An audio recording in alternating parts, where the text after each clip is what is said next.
Bienvenue au Bulletin des régions, une émission produite grâce à la collaboration de 20 télévisions communautaires autonomes associées à Cogeco. Bonne émission. Alors, qu'est-ce que ça évoque pour vous, le 5-10-15? C'est un espace absolument magnifique. C'était des belles professions dans ce temps-là? J'ai fait 40 ans, madame. Non. Je vois l'homme comme un arbre parce que l'homme prend racine comme l'arbre. Avez-vous l'impression qu'il y a une relève pour ça? Est-ce qu'il y a des jeunes qui vont pour pas que ça se perde? C'est cette année que ça vaut vraiment la peine de venir au marché public. Ça représente une belle tradition, en fait, qui est un peu un porte-bonheur pour les pêcheurs.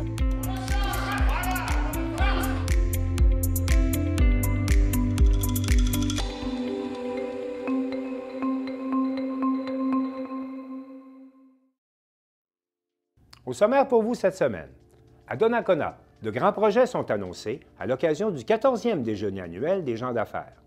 À Chandler, le programme de récupération en supermarché a permis de récupérer 35 tonnes d'aliments au cours de la dernière année. Le défi Pissenlit, visant à favoriser la pollinisation, revient pour une 4e année. L'Association du cancer de l'Est du Québec vous invite à participer à la loterie qui fait du bien.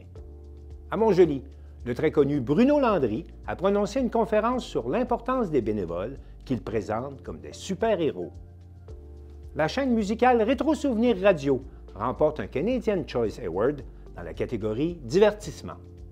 À Thetford, un tournoi de soccer inter-entreprise sert d'outil pour l'intégration des nouveaux arrivants. Mais pour commencer, on va se rendre à Sainte-Anne-des-Monts, où le Centre de formation professionnelle Micheline Pelletier, qui est spécialisé dans la formation des monteurs de ligne, souligne son 10e anniversaire. Un reportage de Marie-Claude Roy de la télévision de la Haute-Gaspésie. 10e anniversaire du Centre Micheline Pelletier, ça valait la peine de se déplacer aujourd'hui. On rencontre Mélanie Godreau, qui est directrice par intérim du Centre de formation professionnelle. Oui, merci beaucoup de votre présence. On est très heureux d'accueillir la population, les groupes scolaires, des dignitaires plus tard là, pour des allocutions, pour présenter un peu les développements depuis 10 ans au Centre de formation, reparler de Mme Pelletier, là, qui le centre porte son nom, Centre Micheline Pelletier, puis parler des beaux défis qu'on a relevés durant les 10 dernières années puis qui s'en viennent aussi encore. Au Centre Micheline Pelletier, c'est le programme de montage de lignes électriques et de télécommunications. Il y a le programme aussi plomberie-chauffage. Donc, c'est les deux programmes ici offerts et présentement, on offre l'AEP en conduite d'engins de chantier. C'est 1125 élèves qu'on a formés en montage de ligne depuis 10 ans, 112 en plomberie-chauffage. Puis, chaque année, on en a 120 en montage de ligne et environ une dizaine en plomberie-chauffage. Puis, oui, vous allez pouvoir aller sur le chantier, voir les élèves en action, donc autant en conduite d'engins de chantier qu'en montage de ligne ou nos élèves en plomberie. On a vraiment des programmes attractifs là, à l'ensemble de la province, donc ils viennent d'un peu partout. Puis, on a même nos autres formations là, qui sont ici aussi, santé, secrétariat, comptabilité. Fait que les jeunes, même les groupes scolaires, tantôt, vont pouvoir voir en 10 minutes nos programmes. On profite du 10e anniversaire du Centre Micheline Pelletier pour faire une porte ouverte. Donc, on présente tous nos programmes à la population. Donc, on a comptabilité, secrétariat et formation générale des adultes qui est offert à notre point de service à Gabriel-Lecourtois. 16 ans au 30 juin pour la prochaine année scolaire. Ça veut dire que si vous seriez intéressé à venir à l'éducation des adultes l'année prochaine, en septembre, bien, il faut avoir 16 ans au 30 juin de cette année. C'est pas pire, les boys.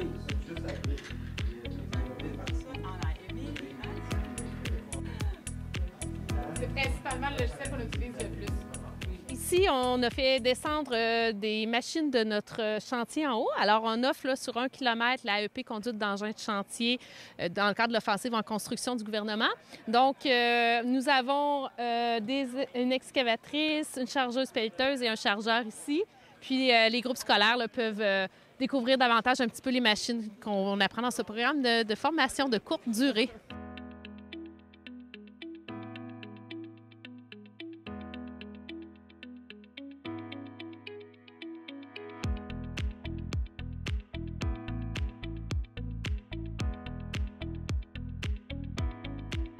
Vous allez découvrir nos élèves en santé, assistance et soins infirmiers qui sont dans nos locaux du point de service de Gabriel-Lecourtois. Donc, un DEP sur 2 ans. Vous allez pouvoir découvrir leur matériel, entre autres. 2 étudiantes en soins de santé. Vous êtes ici pour accueillir les jeunes et les gens qui vont passer aujourd'hui. Oui. Puis, vous faites quoi dans votre cours? Bien, on fait plein de choses. On prend les signes vitaux. On a ici un petit atelier avec le système urinaire. On fait des sondes, on les retire. On fait des ponctions veineuses, des prises de sang. Beaucoup diversifié, ce cours-là.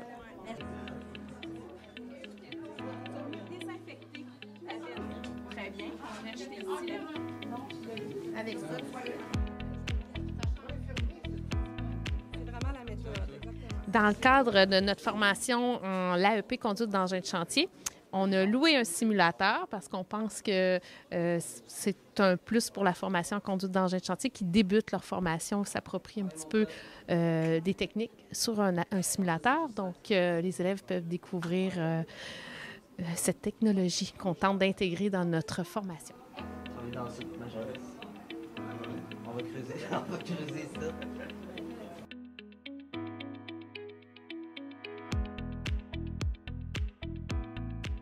Voici maintenant notre atelier de plomberie. Alors, notre enseignant Marco Murray va pouvoir vous en parler davantage un petit peu, ce qui va faire vivre vos élèves tantôt en plomberie. Donc, il y a une activité qui est organisée pour les élèves qui sont ici aujourd'hui? Oui, il y a une activité qui est organisée. Finalement, les élèves, qu'est-ce qu'ils font? C'est de la soudure. Ils vont exécuter finalement la préparation du tuyau, ainsi le chauffer pour faire un joint de soudure à l'étain. En plus de ça, il y a un petit atelier de réalité augmentée qui sert finalement à assister l'étudiant à faire une manœuvre sur un composant là, qui est le die de la fileteuse à tuyaux. Si on est en montage de ligne, pour ceux qui ne savent pas c'est quoi un monteur de ligne, quand il va y avoir un accident d'un poteau, il y a des gros orages, puis il manque de courant dans la maison, bien, ça va être des petits bonhommes comme nous autres, qui vont aller réparer ça d'un poteau pour pouvoir réparer la situation le plus rapidement possible. Alors, on poursuit la visite. On est dans un endroit un peu particulier, la salle des poteaux. Voilà notre salle des poteaux pour notre programme montage de lignes électriques et de télécommunications. Faute d'aller sur le chantier dehors avec les groupes scolaires, on leur a préparé 3 ateliers à l'intérieur. David, tu es enseignant ici en montage de lignes. Oui, je suis enseignant en montage de lignes électriques et télécommunications. Ça fait bientôt, on va dire, 3 ans et demi, presque 4 ans. Puis, dans le fond, j'adore ça. Là. C'est, comment je dirais bien ça, c'est une passion. Aujourd'hui, vous avez organisé des activités particulières pour ces jeunes-là. C'est vraiment le fun. Oui, dans le fond, c'est le 10e anniversaire du centre Micheline-Pelletier. Donc, il y a plusieurs kiosques pour différents cours. Puis nous, dans le fond, on s'est fait quelques stations. Là, comme derrière, on va venir vraiment lever une charge dans les airs. Ici, on va vraiment ouvrir ou fermer un sectionneur. Donc, on permet aux jeunes de venir développer un peu, pas une motricité, mais venir toucher à des objets, de l'équipement qu'on va utiliser à tous les jours là, en montage de ligne.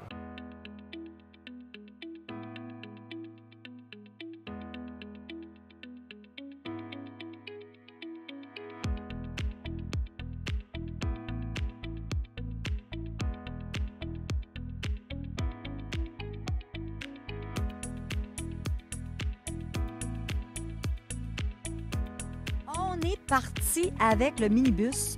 Les gens vont avoir la chance de faire le tour du terrain avec ce petit minibus-là. Puis c'est le fun parce que là, on est rendu vraiment sur le terrain où les jeunes en montage de ligne sont déjà dans les poteaux. Le programme de montage de lignes électriques et de télécommunications, il y a 3 volets. Il y a un premier volet qui est le volet tronc commun. Donc, ils apprennent à grimper à l'éperon, ils apprennent les normes de sécurité, ils apprennent les différents outils, les équipements. Ensuite de ça, il y a un volet distribution, c'est où on est en ce moment. Donc, ils apprennent à faire tout le déroulage des lignes, installer les transformateurs, les sectionneurs, les différents appareils. Ils apprennent à utiliser le camion nacelle, à installer, là, ce qu'on voit, ce qu'ils sont en train d'installer en haut, c'est une ligne, mais avec différentes protections. Dans le fond, il y a tout le temps comme quelqu'un au sol qui est un groundman, qui prépare le matériel pour amener les choses là, aux gens qui sont en haut. Puis on en voit un peu plus loin, je ne sais pas si Roger va être capable de voir, mais très loin dans le fond, là-bas, qui sont aussi montés dans des poteaux qui sont différents. Oui. Ça, c'est des gens, c'est l'équipe qui est... eux, ils viennent de commencer. Ça fait quelques semaines là, qu'ils sont là. C'est le volet tronc commun. Donc, eux, ils sont encore en apprentissage à bien se positionner, utiliser les équipements de sécurité, de protection individuelle, leur harnais, donc à grimper comme il faut. Définitivement, il faut être à l'aise à travailler dans les hauteurs là, comme monteur de ligne, bien évidemment. Il y a autant... Là, ici, c'est le volet distribution, sont dans les poteaux le long des routes, mais il y a aussi un volet transport que là, ils vont apprendre à monter dans les pylônes, où ce que là, c'est plus haut. Et télécommunication. Télécommunication, c'est le dernier volet qu'on a ici. Là, ils apprennent à installer les antennes de télécommunication au sommet des tours. Alors, on vient de trouver des étudiants qui viennent de commencer le cours. Bonjour, ça va bien? Oui, et vous? Tu viens de quel endroit? Je viens de Québec. Québec, qu'est-ce qui t'a donné le goût de t'en venir ici en montage de ligne? L'adrénaline puis la hauteur, c'est la chose qui m'a donné le goût de venir ici. Puis ici, à Saint-Andémont, comment tu trouves ça, toi? C'est un petit village? Ah ouais, ben je trouve ça vraiment le fun, là. Niveau plein air, puis tout, moi, dans mon coin, c'est plus de la ville, fait que j'ai vraiment pas ça. Ici, c'est vraiment le fun, les paysages, puis tout, c'est super beau, là. Tu viens de quel endroit, toi? Je viens dans le coin de Montréal. De Montréal, hey, c'est quand même assez loin pour venir étudier. C'est quand même loin. Ouais, ben, je voulais justement changer, je voulais dire. Je voulais venir faire les études, puis trouver de quoi de nouveau. Dans mon coin, il y avait Québec pour faire le cours, mais ça ressemble un peu trop au coin de ville. J'aime mieux ici, c'est campagne, je trouve ça le fun, l'air frais, ça fait différent, c'est vraiment le fun.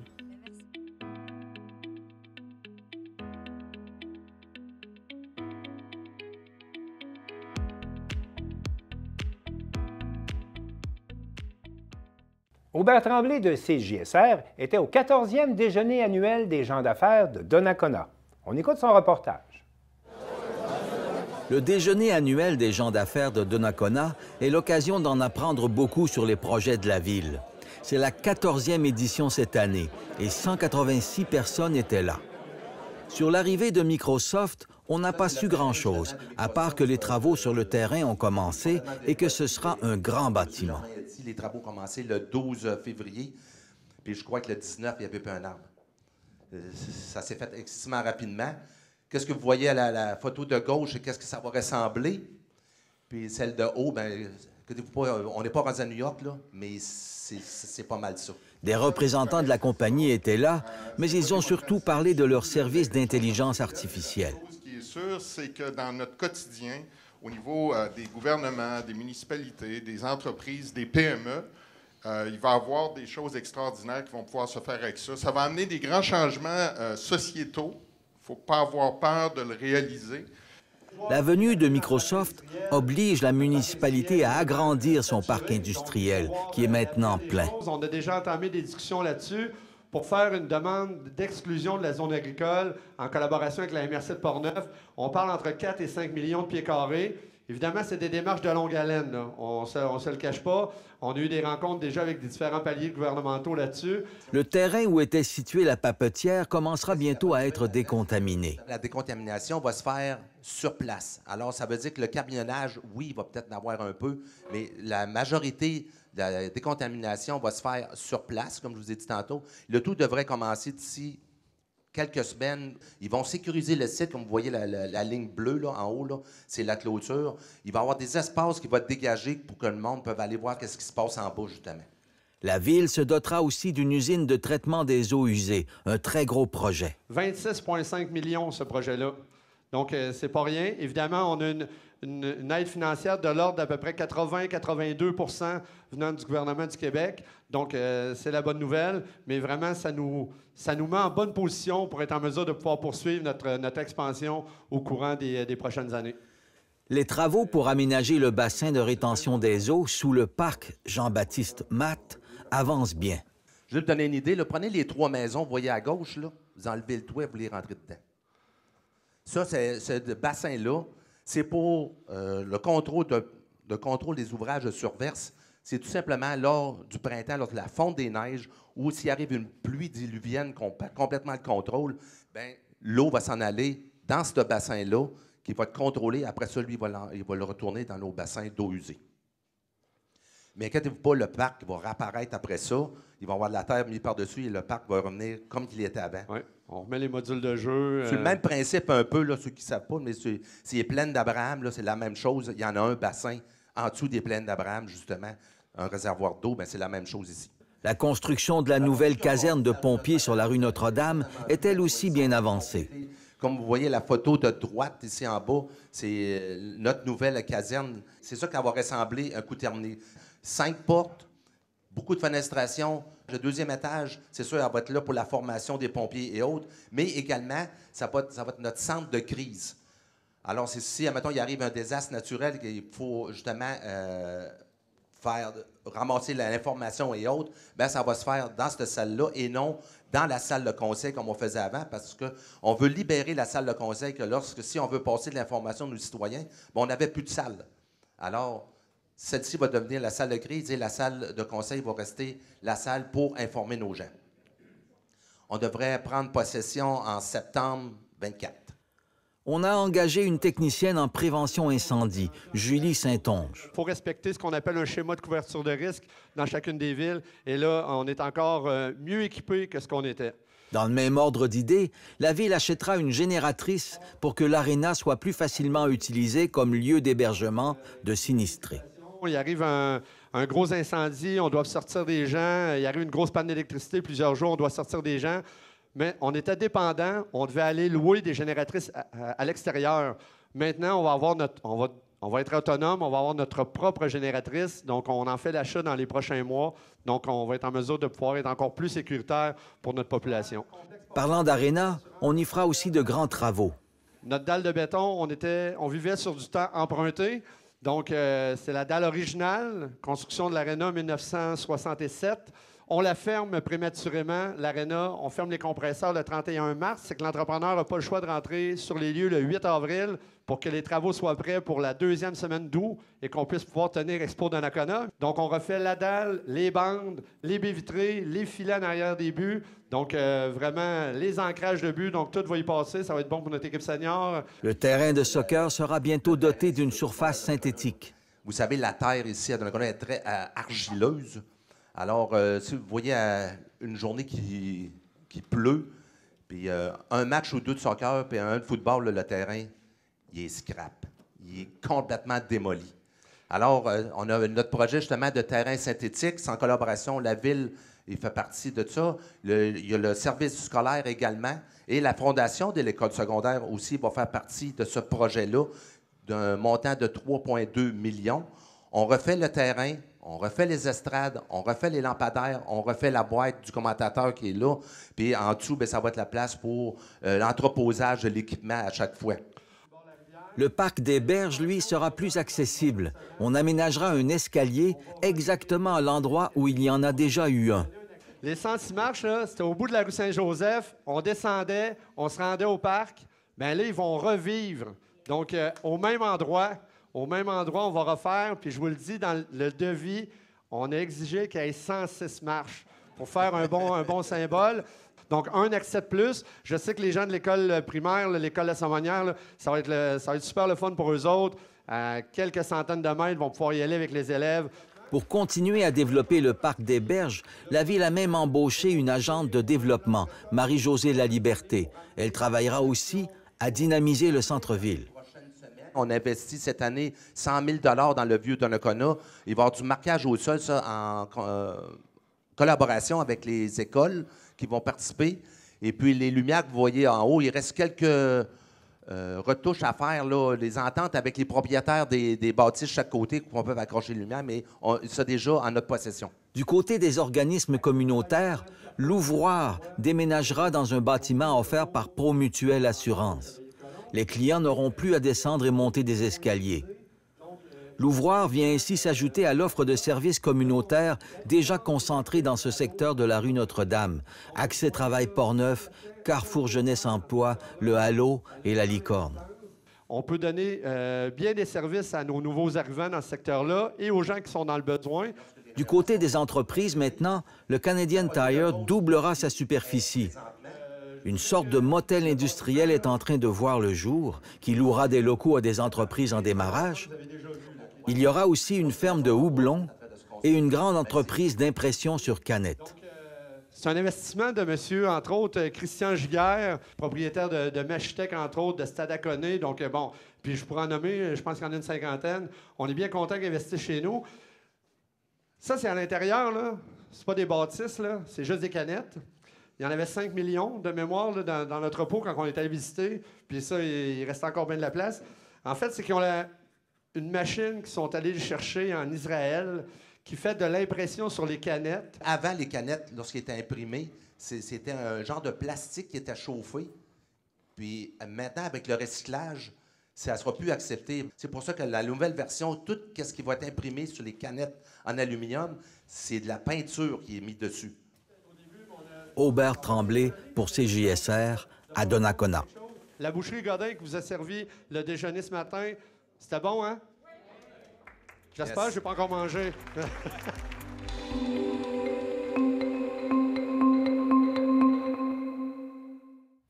3 tonnes d'aliments sont récupérés chaque semaine dans l'agglomération de Chandler grâce au programme de récupération en supermarché. On écoute un reportage de Jean-Denis Laperrière de la télévision du Rocher-Percé. Le programme de récupération en supermarché est un projet pilote mis en place par le Réseau en développement social Rocher-Percé pour récupérer les surplus alimentaires des supermarchés et les redistribuer aux personnes dans le besoin.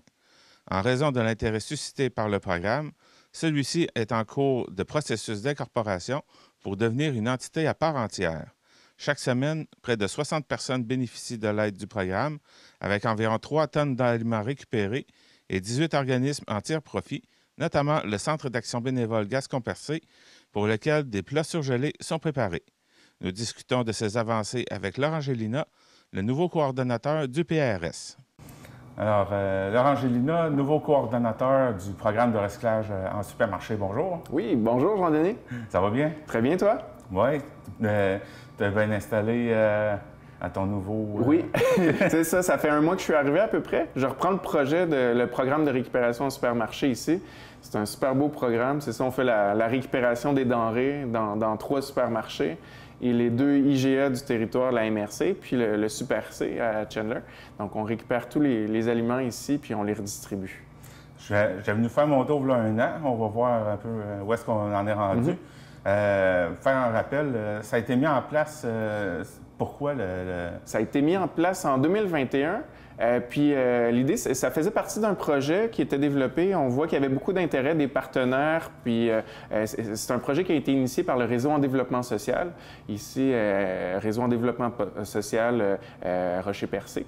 Donc, le projet est né vraiment du réseau et des organismes partenaires aussi pour récupérer la nourriture puis redistribuer celle-ci auprès des personnes qui en avaient besoin.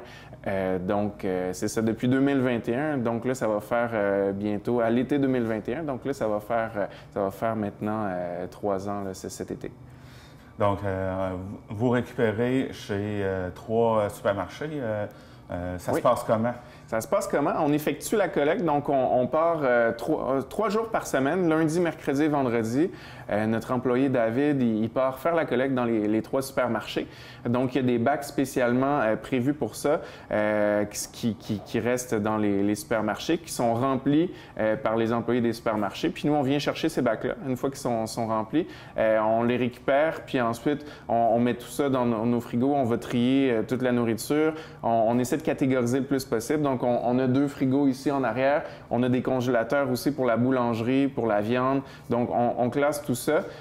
Puis ensuite de ça, c'est notre clientèle qui vient chercher les aliments. Il y a les organismes aussi qui peuvent venir directement. Donc, on fait affaire avec 18 organismes communautaires de la MRC du Rocher-Percé qui viennent chercher directement les denrées ou qui donnent par un système de couponnage, donc des coupons qui donnent à leurs usagers. Puis les usagers viennent chercher, avec l'aide des coupons, ils viennent chercher les aliments directement ici. Donc, ils peuvent choisir qu'est-ce qu'ils veulent mettre dans leur panier. 18, c'est beau. On est rendu à pas mal... Plusieurs organismes, oui, effectivement. Donc, il y a beaucoup d'organismes qui sont relatifs au CI3S de la Gaspésie, département santé mentale, par exemple, département jeunesse. Mais il y a aussi d'autres organismes qui œuvrent sur le territoire, comme le Centre Émilie-Gamelin, la Maison Blanche-Morin, d'autres organismes communautaires aussi qui ont besoin de denrées. C'est vraiment pour... notre objectif, c'est d'avoir du dépannage alimentaire. Donc, c'est vraiment des personnes qui en ont besoin, soit des personnes qui vivent, que ce soit temporaire ou que ce soit un petit peu plus sur le long terme, mais qui vivent des problèmes par rapport à l'insécurité alimentaire. Donc, ils ne sont pas assurés, ce pas des personnes nécessairement qui peuvent aller faire leur épicerie, qui ont les ressources financières nécessairement pour faire une épicerie complète à chaque semaine. Donc, nous, on est là pour les aider, pour les dépanner. Est-ce que vous faites toujours les plats givrés pour le Centre d'action bénévole? Oui, exactement. Donc ça, c'est notre 3e volet ici. Donc notre premier volet, c'est d'aider directement les usagers. 2e volet, c'est d'aider les organismes. Puis notre 3e volet, c'est en collaboration avec le Centre d'action bénévole, c'est de leur fournir ce qu'on appelle les plats givrés, les petits plats givrés.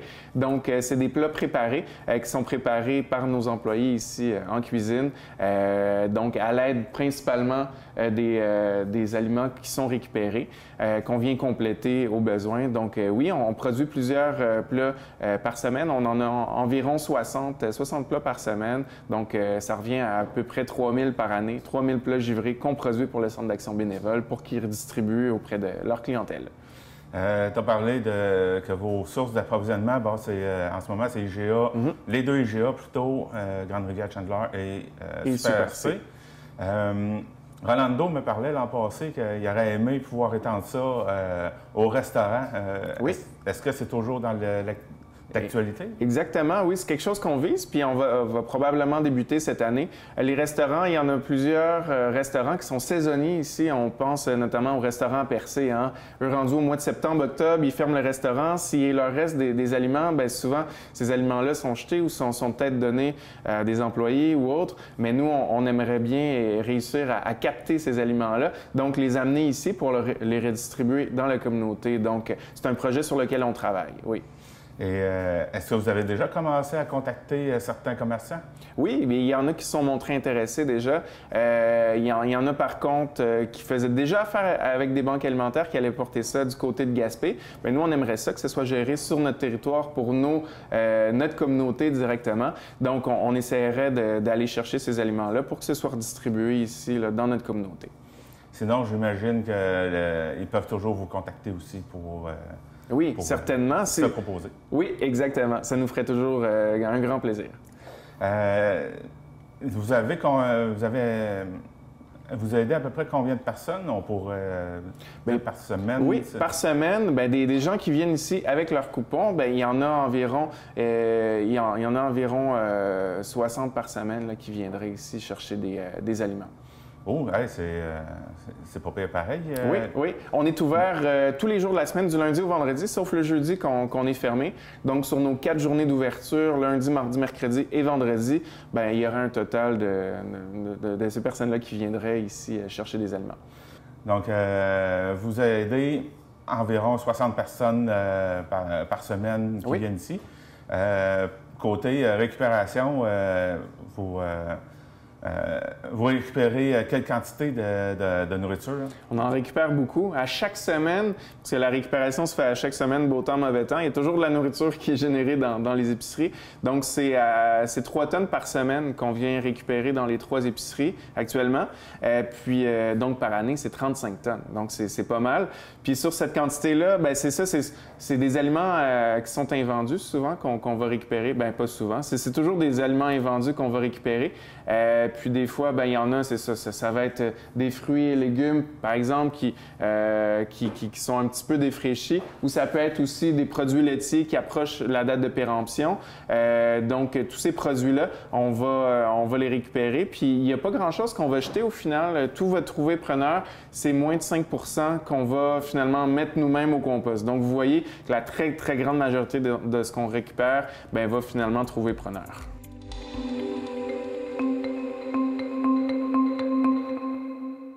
Marc Baudouin de la télévision de la Matapédia s'entretient avec Christina Fortin-Ménard au sujet de la 4e édition du Défi Pissenlit.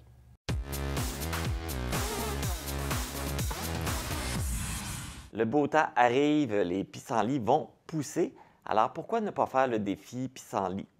L'événement est de retour pour une 4e édition et pour nous entretenir sur le sujet, je reçois une des cofondateurs du projet, Christina Fortin-Ménard. Bonjour Christina. Bonjour. Bien, tout d'abord, pouvez-vous nous rappeler qu'est-ce que le défi Pissenlit? Oui, le défi pissenlit, en fait, il n'y a pas plus simple que ça. Au printemps, au lieu de tondre tout de suite les pissenlits quand ils vont sortir, on patiente un peu, quelques jours, jusqu'à 2-3 semaines, on les laisse fleurir pour offrir le pollen et le nectar aux insectes pollinisateurs qui en ont grandement besoin après ce long hiver. Donc, c'est aussi simple que ça. On retarde la tonte du gazon de quelques temps. Comme je l'ai mentionné, c'est la 4e édition. Donc, en 4 ans, là, le défi Pissenlit a pris de l'ampleur. Oui, oui, absolument. On a commencé ça tout petit. C'était vraiment une idée très, très simple, là. On a pensé à ça. On s'est dit que ça serait vraiment le fun que dans les gazons, on voit surtout des petites pancartes « Je protège les pollinisateurs » plutôt que des petites affichettes qui disent « Attention aux pesticides ». Alors, on a lancé l'idée du défi Pissenlit en 2021. Puis on se retrouve 4 ans plus tard. Ça a pris beaucoup d'ampleur. C'est maintenant devenu un OBNL. Donc, chaque année, il y a de plus en plus de villes, d'entreprises et surtout de citoyens qui participent. Fait que là, vous êtes rendu à la grandeur du Québec, là. Pas mal, Oui, j'imagine. oui, même en Ontario, puis tranquillement un petit peu plus loin dans le Canada. Ça s'en vient de où? Ça s'en vient vraiment gros. Est-ce que vous êtes surprise de toute cette expansion-là, de cette popularité-là?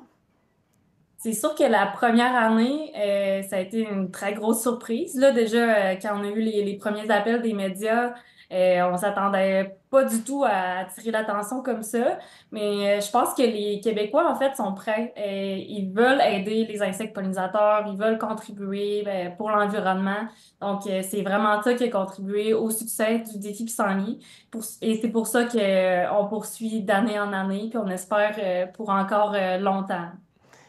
Comme tu l'as mentionné, là, c'est devenu un organisme à but non lucratif depuis l'automne 2023. Fait que là, maintenant, vous avez votre site Internet, vous avez même votre propre visuel. On peut voir votre logo sur votre chandail.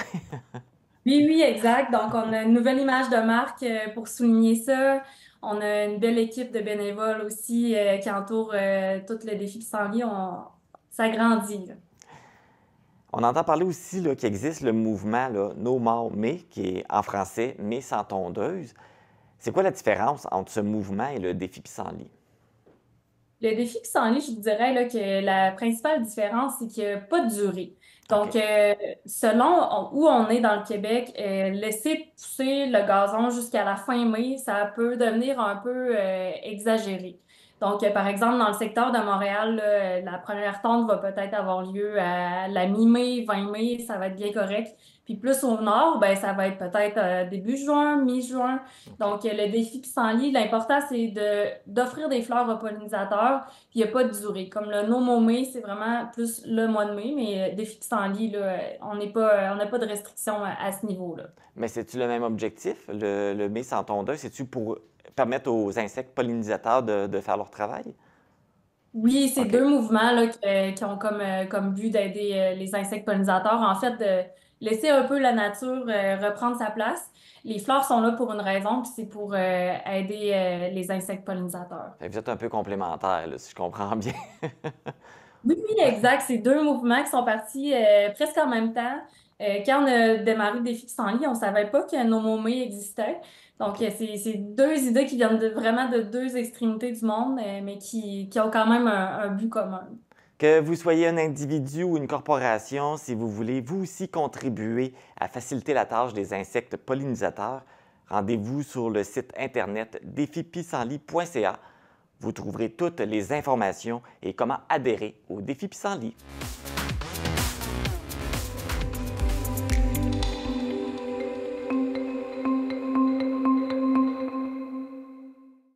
La loterie qui fait du bien est de retour et Valérie Pinault de Télévague en parle avec Adrienne Briand de l'Association du cancer de l'Est du Québec. Bonjour, Adrienne. Bonjour. L'Association du cancer de l'Est du Québec est en pleine campagne de financement d'une loterie qui s'appelle la Loterie qui fait du bien. Pouvez-vous me donner une petite idée des prix qu'on peut gagner? Oui, en fait, cette année, pour la 7e édition, on a vraiment misé sur des prix expérience pour faire un parallèle, en fait, avec notre mission qui est Soldat de votre mieux-être. Le premier prix à gagner, c'est un spa, un gazebo, on a un sidou, on a des forfaits voyage, on a des forfaits vacances. Vraiment, ce qu'on veut, c'est permettre aux gens de gagner des belles expériences pour un total de 50 000 $, vraiment en prix amassé cette année. Mais c'est où qu'on peut acheter les billets? En fait, on peut acheter les billets de plusieurs façons. On a 71 points de vente. On a aussi la possibilité de l'acheter en ligne sur le site de la SEC, à sec.org. Vous pouvez acheter votre billet en ligne. Donc, pour ceux qui veulent participer, le tirage va se faire le 12 juin. Les gens ont jusqu'au matin 8 heures pour acheter leurs billets. Est-ce que les fondations des hôpitaux de l'Est du Québec vont recevoir un pourcentage des ventes des billets? Oui, en fait, on a 6 fondations là, qui font partie, en fait, de nos partenaires cette année. Effectivement, l'objectif du partenariat avec ces fondations-là, c'était de leur permettre de réinvestir ce montant-là directement, en fait, dans leur centre hospitalier des régions. Là. OK. Puis le restant de l'argent, qu'est-ce que vous voulez faire avec? En fait, l'argent va servir principalement dans les services qu'on offre dans l'Est du Québec. On parle de nos trousses réconfort, qui sont des trousses qui sont offertes à toutes les personnes qui reçoivent un diagnostic de cancer et qui commencent des traitements. Donc, c'est une trousse avec beaucoup de produits qui sont adaptés pour ces gens-là. Pour l'hôtellerie, Omer Brazo, en fait, pour offrir des nuitées qui sont abordables, on parle de 35 $ par nuitée. Et dans ce 35 $-là, il y a le déjeuner qui est inclus et le dîner, un coupon offert pour la cafétéria de l'hôpital. Et finalement, pour notre fonds d'aide, parce qu'on sait que, que non seulement le cancer, ça amène beaucoup de chamboulements dans une vie, mais ça amène aussi des perturbations financières. Donc, depuis 2018, en fait, on a un fonds d'aide qui est là pour ça, pour subvenir aux besoins des gens qui malgré les prix abordables de l'hôtellerie, n'y arrivent quand même pas financièrement. Donc, c'est principalement là-dessus que les fonds vont être réinvestis. On a quand même 64 % de notre clientèle qui provient de la Gaspésie. Donc, ces gens-là n'ont pas d'endroit dans les hôpitaux pour suivre leur traitement. Tout se fait ici, à Rimouski. Qu'est-ce qui différencie un séjour à l'hôtellerie Omer Brazo d'un séjour d'un hôtel pour recevoir des traitements de cancer? En fait, c'est vraiment une expérience qui est complètement différente. Premièrement, il y a le coût. Donc, nous, ici, c'est vraiment un coût qui est très abordable. Les gens aussi, l'hôtellerie est directement avec l'hôpital. Donc, les gens ont juste une porte à traverser et ils peuvent avoir accès à leurs services en oncologie. Donc, on est vraiment proche. Mais aussi, c'est toute une communauté qui se forme ici parce que les gens qui viennent, ils séjournent parfois 6 à 8 semaines. Les gens se connaissent, apprennent à se connaître, ils développent des liens. Ça devient vraiment un esprit communautaire ici à l'hôtellerie. Même nous, les employés, on s'en rend compte. On voit qu'il y a des liens qui se créent, il y a des amitiés qui ressortent de l'hôtellerie.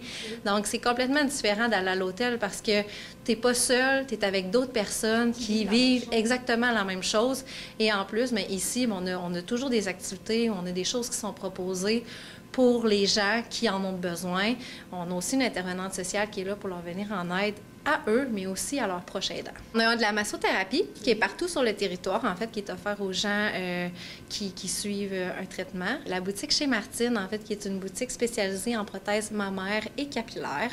On a vraiment une conseillère qui est spécialisée, qui a une formation, on a un inventaire assez impressionnant. En fait, ce qu'on se fait dire souvent par les résidents, c'est que les gens à l'hôtellerie, les employés, c'est des gens qui sont fins, qui sont à l'écoute, ils se sentent pas tout seuls, en fait, parce que même si on sait qu'au Québec, c'est 60 personnes par jour quand même qui décèdent d'un cancer, c'est un nouveau diagnostic à tous les 8 minutes.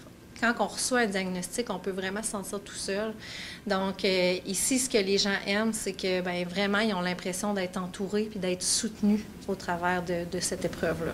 J'encourage tout le monde à acheter leurs billets, non seulement parce que c'est vraiment des prix incroyables cette année qu'on a réussi à aller chercher parce qu'on a vraiment des super bons partenaires partout sur le territoire, mais aussi parce que c'est vraiment une bonne cause. La situation économique actuelle fait en sorte que les gens ont besoin d'aide, pas juste au niveau psychosocial, mais financier aussi. Puis une grande partie, en fait, des fonds qui sont amassés qui vont servir à ça pour être capable de soutenir le plus possible les gens qui viennent ici et qui ont besoin de nos services. On n'est pas, en fait, on n'est pas optionnel, on est essentiel. On n'a pas le choix d'être là parce que les gens ont besoin de nous. Notre hôtellerie est toujours ou presque tout le temps à pleine capacité parce qu'on a toujours des gens qui ont besoin, en fait, d'hébergement durant leur service. Donc, j'encourage tout le monde à participer à cette belle campagne, puis à aller sur notre site Internet pour acheter un billet en ligne.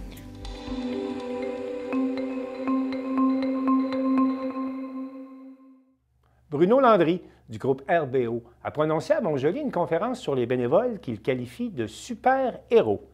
Marc Després, de la télévision de la Métis, l'a rencontré. Eh bien, Bruno Landry, donc tout d'abord, bienvenue à Montjoly. Bien, merci, c'est un plaisir d'être ici. Et donc, vous êtes venu présenter votre conférence Super-héros. Je pense que ça fait à peu près un an là, que vous la promenez. Oui, c'est notre deuxième conférence. Donc, la première, on l'a fait depuis 7 ans, mais on est dans la création d'une deuxième conférence qui est Super-héros. OK. Donc, il va y avoir comme une deuxième ébauche. Là. Bien, en fait, c'est la deuxième qu'on a présentée. Et à ce moment-là, donc, quel bilan vous dressez de cette expérience? Bien, premièrement, une grande fierté de venir à la rencontre de gens qui font du bénévolat, qui ont un impact dans leur communauté, des gens généreux, des gens à l'écoute des autres. Alors, d'avoir la chance de m'adresser à ces gens-là, c'est un privilège. Donc, heureux que le Centre d'action bénévole ait pensé à vous? Tout à fait. Puis, c'est des gens... On décrit les qualités des gens dans la conférence, puis on leur fait remplir un questionnaire. Et ces gens-là, ici, là, c'est des gens dévoués et fiables. C'est les deux caractéristiques qui sont ressorties, puis ça ressemble tellement à ce qu'ils font au quotidien, puis au bien qu'ils font à tous ces gens-là. Qu'est-ce qui vous a amené à créer cette conférence-là sur ce thème des super-héros? C'est l'idée qu'on a eue parce que la thématique des super-héros, c'est quelque chose qui est plus grand que nous. Et on a décidé de jouer sur les forces des gens, ce qui nous élève. On est dans une époque très polarisée où on vit beaucoup de conflits. Puis nous, ce qu'on amène, c'est une espèce de vent de fraîcheur puis d'espoir où on se concentre sur les forces puis les qualités des gens qui nous entourent. Parce que sans ces gens-là qui étaient là ce soir, dans la vraie vie, mon Dieu, la société serait pas ce qu'elle est. Tout à fait, tout à fait. C'est ça. C'est pour ça que je parlais d'un privilège puis d'un honneur de venir parler à des gens aussi altruistes.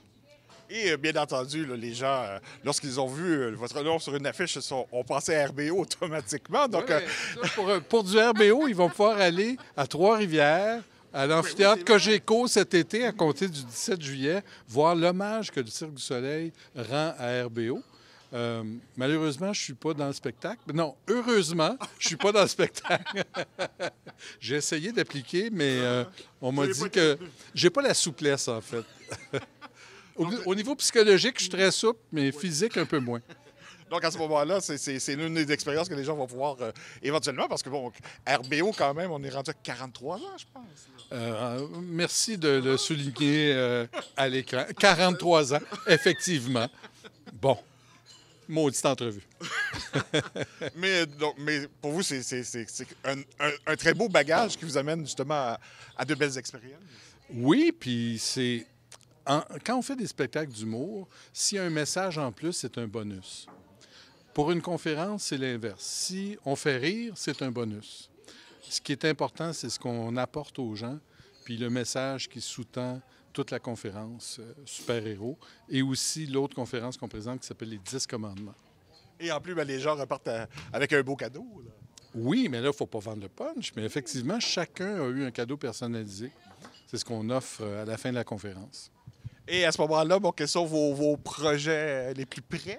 Bien là, on est toujours en train de présenter nos deux conférences. On fait le tour du Québec. On s'en va à Rouen la semaine prochaine, Lévis la semaine suivante. Alors, on continue à se promener. Saint-Félicien s'en vient.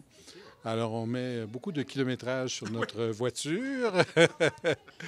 Et à ce moment-là, bon, si quelqu'un aimerait vous accueillir, c'est quoi la meilleure façon? C'est la boîte de conférenciers Horizon qui s'occupe de nous que les gens contactent. Okay.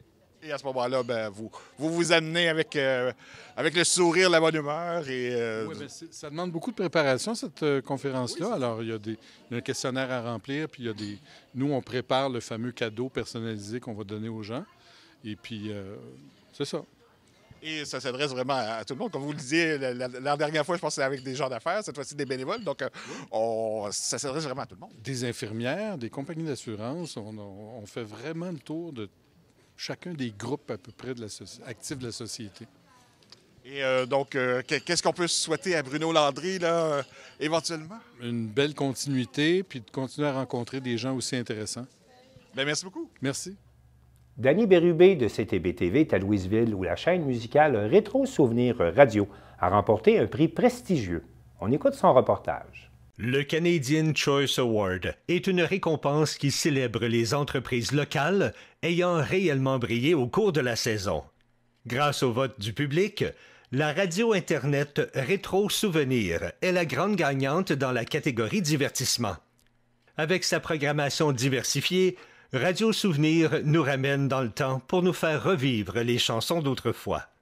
Le 5 avril dernier, directement des mains du député de Berthier-Masquinongé, M. Yves Perron, les deux cofondateurs, M. Normand Godard et sa fille, Mme Christine Godard, se sont vus remettre ce fabuleux trophée. Alors, bonjour tout le monde. Je suis Yves Perron, évidemment, député de Berthier-Masquinongé. Très, très heureux aujourd'hui de recevoir des gens qui nous font honneur, des gagnants du certificat d'excellence du Canada Choice Award, des gens qui sont des artisans de la radio Rétro Souvenir Radio. Ils nous font voyager dans le temps avec de la belle musique et nous donne l'occasion, en fait, de procéder à la remise officielle du prix ici dans les bureaux de Louisville. C'est un grand privilège pour moi de faire ça. C'est des gens qui nous rendent fiers, qui rayonnent partout. Donc, je suis en compagnie de M. Normand Godard, Mme Christine Godard, qui sont à chaque côté de moi et qui sont les cofondateurs de la radio. Puis je suis ici également avec les animateurs Richard Baillargeon et Jacques Savoie.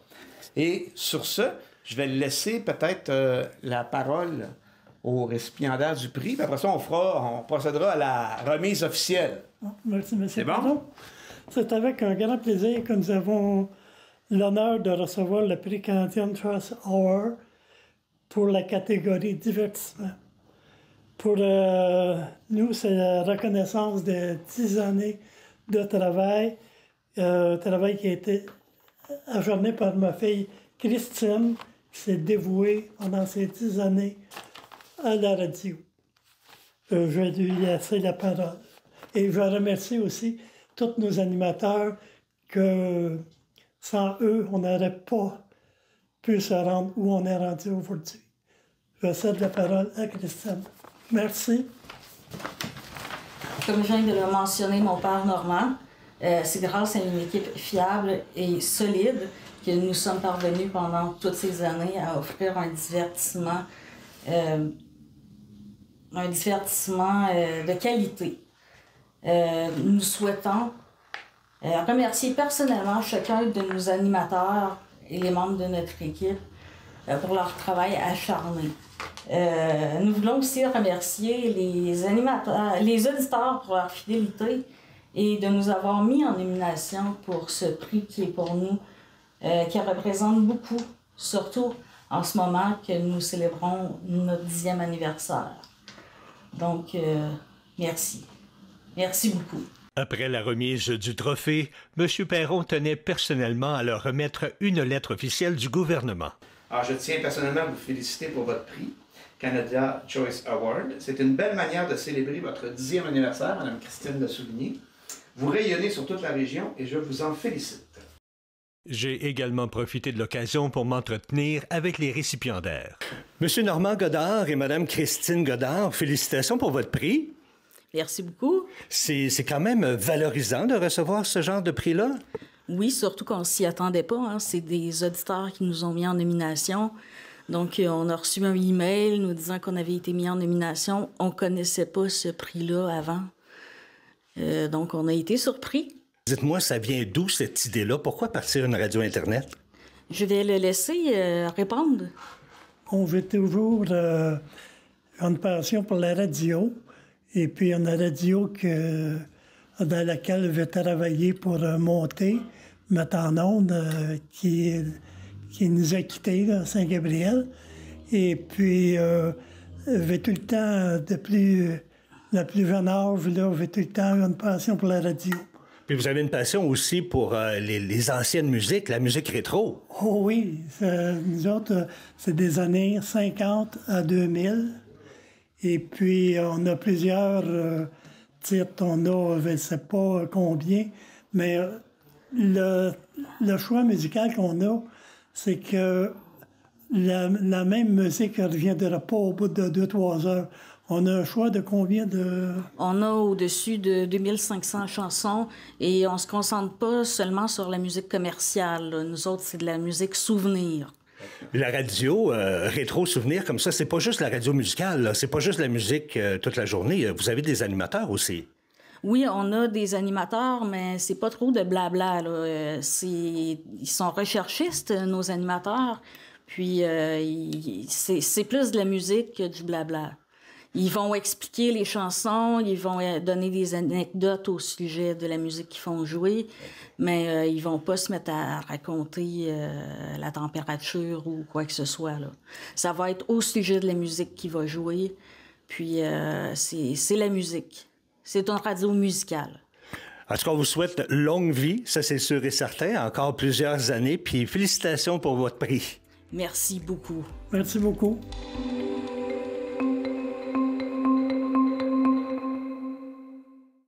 Gabriel Blancard de TVCRA était à Thetford où se déroulait un tournoi de soccer inter-entreprise. On apprend, dans son reportage, que ce tournoi était surtout un prétexte permettant de rapprocher les nouveaux arrivants et la communauté locale.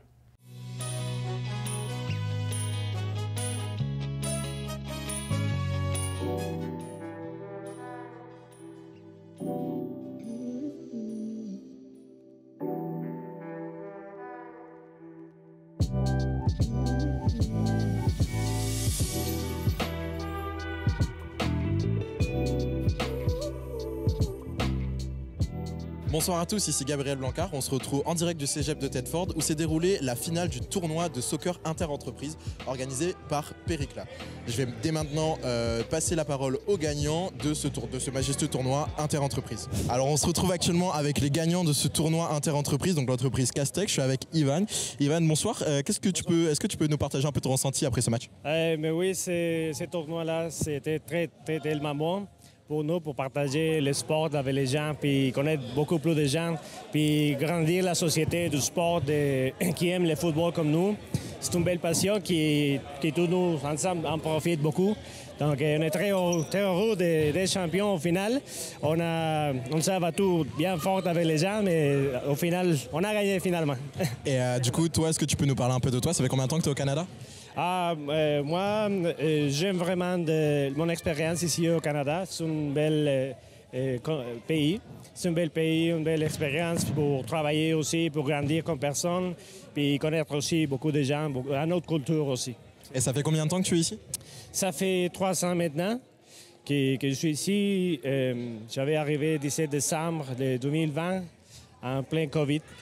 Oui. Pas idéal du coup comme période. Et du coup de l'acclimatation, donc l'acclimatation dans la société canadienne et donc l'acclimatation dans la société canadienne et au sein de ton entreprise, comment ça s'est déroulé, l'échange avec les locaux et bien évidemment les immigrants comme toi? C'est pas évident, c'est climatiser, c'est habitué à un nouveau rythme de vie parce que on laisse tout en arrière, puis on doit s'en chercher nous-mêmes dans ce nouveau endroit, de nouvelles sociétés, de nouvelles habitudes aussi pour les gens.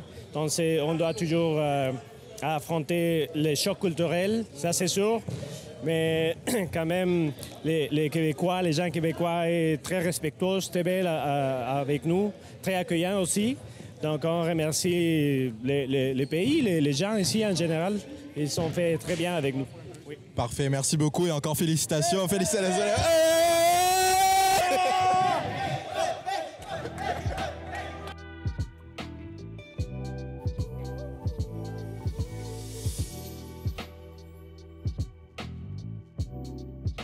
Alors on se retrouve ici en direct du Cégep de Thetford pour cette finale du tournoi de soccer inter-entreprise organisé par Péricla. Je suis en compagnie de Mohamed. Mohamed, bonsoir. Bonsoir, je me présente Mohamed Diouf. Je suis président et fondateur en fait de l'organisme Péricla avec une équipe en fait vraiment qui est dévouée. Donc Péricla en fait c'est une plateforme d'échange et de réseautage entre communautés immigrantes et locales des Appalaches. D'accord, très intéressant. Est-ce que du coup tu peux nous parler un peu de ce tournoi? Qu'est-ce qu'il représente et qu'est-ce qui implique l'organisation d'un tel événement? Bon, en fait, nous en fait ce qu'on cherchait, en fait quelque chose qui pourrait rapprocher la communauté locale et aussi les immigrants en fait, surtout dans la région, dans la belle région qu'on a. Donc on s'est dit qu'un tournoi inter-entreprise serait l'idéal. C'est pourquoi on a initié cette rencontre-là en fait de tournoi inter-entreprise qui permet la rencontre bien sûr et l'échange et le partage entre les salariés, les dirigeants d'entreprise. C'est ça l'objectif en fait pour un esprit d'équipe en fait entre les salariés. Donc ce soir, vous l'avez très bien compris, on se retrouve pour la finale du coup de ce tournoi inter-entreprise. Quand est-ce qu'a démarré ce tournoi? Le tournoi a commencé en mi-février. Donc, l'objectif, c'était de commencer par des phases, en fait, de premier tour. Donc, toutes les entreprises vont se rencontrer entre elles. Donc, après ça, il y a les phases finales, les quarts de finale, demi-finale. Et aujourd'hui, il y a la finale qui s'est déroulée entre Castec et Récupération Fontenelle, qui est un excellent match, vraiment. Et alors, est-ce que tu peux nous dire combien il y a eu de participants à l'origine au début de ce tournoi? Bon, il y en avait en fait 6 entreprises. Donc, chaque entreprise, il y en a 10 joueurs. Donc, ça c'est parti de ces entreprises. Là, on s'est rendu à la finale avec 2 entreprises. Et finalement, Castec a remporté en fait, la finale. Un très beau match, en fait, vraiment un excellent travail aussi. Et je tiens à remercier toute l'équipe de Péricla qui sont dévoués à la réussite en fait, de ce tournoi. Et je tiens à remercier toute l'équipe de Péricla, bien sûr. Parfait, merci beaucoup. Encore félicitations en gagnant. Est-ce que tu peux nous décrire un peu comment on organise un tel événement et quel impact ça a pour toi et pour les sociétés immigrantes et locales également? Bon, en fait, comment on fait pour organiser ça? Ça demande de l'organisation et d'être structuré et s'assurer vraiment, en fait, nous, ce qu'on a fait, on a pris chaque équipe des responsables et des capitaines et on s'est entendu des réunions, vraiment, et qu'on essaye de faciliter la communication quand il y a un match. Donc, la communication se déroule entre chaque entreprise pour qu'il y ait la communication et les bonnes informations. C'est ça que ça s'est déroulé, ce qui fait que le tournoi, ça s'est réussi. Donc, c'est ça. L'autre question, c'est par rapport, en fait, l'impact ça aura. L'impact ça aura, c'est le rapprochement interculturel. Donc, c'est ça qu'on veut. On veut que les gens se tissent les liens. Et ça, c'est vraiment, on l'a réussi. Que ce soit la communauté locale et les immigrants qui aient ce tissage de liens. Et c'est vraiment, moi, c'est un beau travail. Vraiment, je tiens à remercier encore de plus. Et puis, toute l'équipe, en fait, dessus. Alors, merci beaucoup. En tout cas, on peut noter que l'événement a été une réussite. Qu'est-ce que tu aurais à dire aux entreprises qui aimeraient faire partie de cet événement? Bon, en fait, ce qu'on veut, on veut pérenniser l'événement. Donc, l'année prochaine, donc, on invite toutes les entreprises qui n'étaient pas présentes, en fait, de participer prochainement à la prochaine édition. Donc, ça nous ferait plaisir, vraiment, que toutes les entreprises de la région participent à ce tournoi inter-entreprises pour le rapprochement interculturel. C'est ainsi que s'achève ce tournoi inter-entreprise organisé par Péricla.